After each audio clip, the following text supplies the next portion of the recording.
Powered by the Montana Television Network. This is the 10 o'clock news on Q2, Montana's news leader. Good evening and thanks for joining us tonight for the 10 o'clock news here on Q2. I'm Zoe Zandora. We start tonight in national news. President Trump and his aides continue to push back against depictions of chaos inside the White House. CBS's DeMarco Morgan reports. Senior White House officials dispute the idea that there are widespread doubts within the administration about President Trump's leadership. Whoever wrote that editorial and the narrative that comes out of some other writings recently just doesn't know what really happens in this White House. I've seen this president in action. Is he demanding? Yes. Is he a strong leader who expects things done yesterday? Yes. On Sunday, Vice President Mike Pence dismissed the notion of a White House in chaos. He was responding to claims made in a new book by journalist Bob Woodward and a scathing anonymous New York Times op-ed. Face Nation host Margaret Brennan asked Pence if he thought one of his aides could have written the op-ed. The vice president said he didn't even ask them about it. I know their character. I know their dedication. And I am absolutely confident that no one on the vice president's staff had anything to do with this. Presidential counselor Kellyanne Conway questioned why an anonymous official's thoughts have been given such prominence. As long as the message is anti-Trump, it seems the messenger has credibility. That should concern everyone. Nebraska Senator Ben Sasse, a Republican who's frequently at odds with the administration, says the White House's internal conflicts are draining the presidency. If you're worried that the president is too impulsive and paranoid, then how can this op-ed do anything other than drive more paranoia? Senator Sasse urged the White House to set aside what he called its reality show drama and focus on what's good for the country. DeMarco Morgan, CBS News, New York. Bob Woodward's upcoming book, Fear, will be published this week by Simon Schuster, which is a division of CBS. In other national news, as Florence is upgraded to a hurricane and the track begins to paint a bullseye on the North Carolina coast, people begin to prep. It's including long lines to get plywood and generators at home, improvement stores, and people pulling boats out of the water from a local marina. Now joining me is meteorologist Connor Pregitzer, and it's quite the storm brewing over there in the East Coast. Absolutely, and we have seen the conditions change even in the last day. Last night we were talking about Tropical Storm Florence.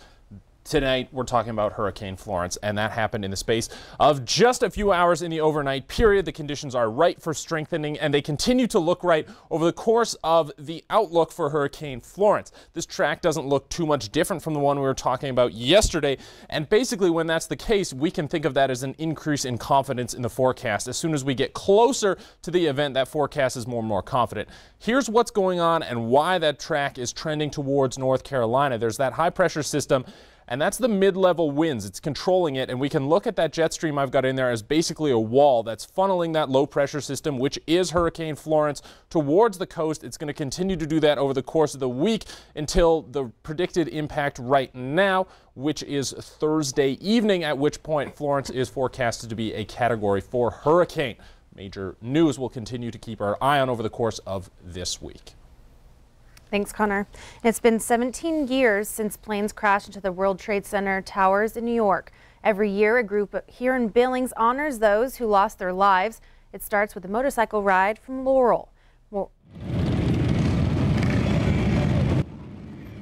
More than 300 bikers made the trip from Laurel to the Yellowstone County Courthouse lawn in Billings. The 13th annual 9/11 Remembrance Ride gives a chance to reflect on the terrorist attacks on September 11, 2001 in New York. The ceremony also honors veterans who have served in the United States military. One veteran talked about a hero on one of the planes that crashed. He will always be my hero for that particular flight. The people that ran back into the buildings, the people that got covered with the ash, and all of you people who come out and remember them. God bless you all. We need to keep the hero going in each and every one of us. And each and every one of you, I agree with what my brother said. You're here today, remembering you are a hero. The 9/11 Remembrance Ride also includes a poker run, and proceeds benefit Laurel hometown troops. The Montana State Firefighters Memorial was unveiled on Saturday. More than 70 have died since 1895, and those who spoke mentioned the importance of honoring and remembering the fallen heroes.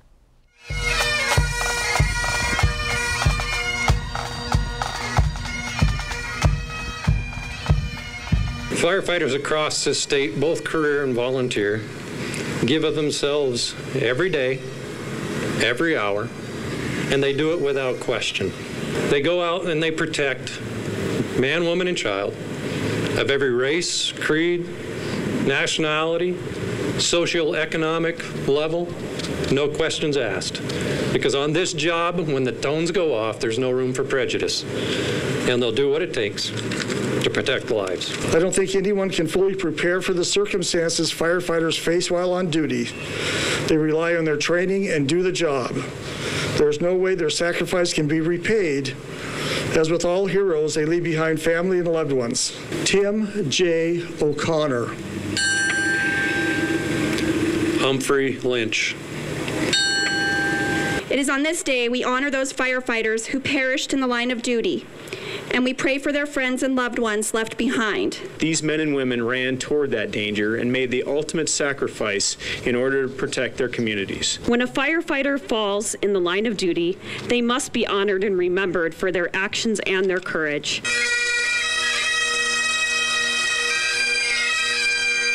They were born to be heroes, and they will be remembered as such long after each of us has left here today. When a firefighter has passed, it is to the sound of the bell that signifies that their time is complete and it is time for them to return home to the Lord. The Montana State Firefighters Memorial is at Memorial Park in Laurel. The first person on the list of the memorial died in the 1895 fateful Box 72 explosion and fire in 1895. Well, today is Grandparents' Day Sunday, and at Riverfront Park, the Quacking Away was happening for the 21st annual Rubber Duck Regatta.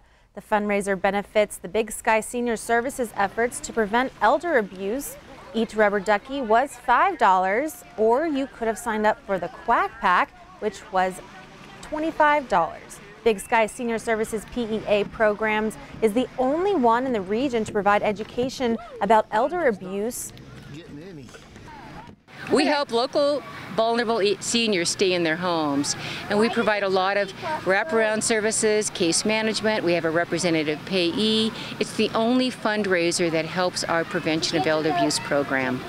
A lot of it is an awareness in the community, awareness that there is elder abuse. With families coming out, with seniors coming out, you give a big awareness in the community of the needs that are in this community.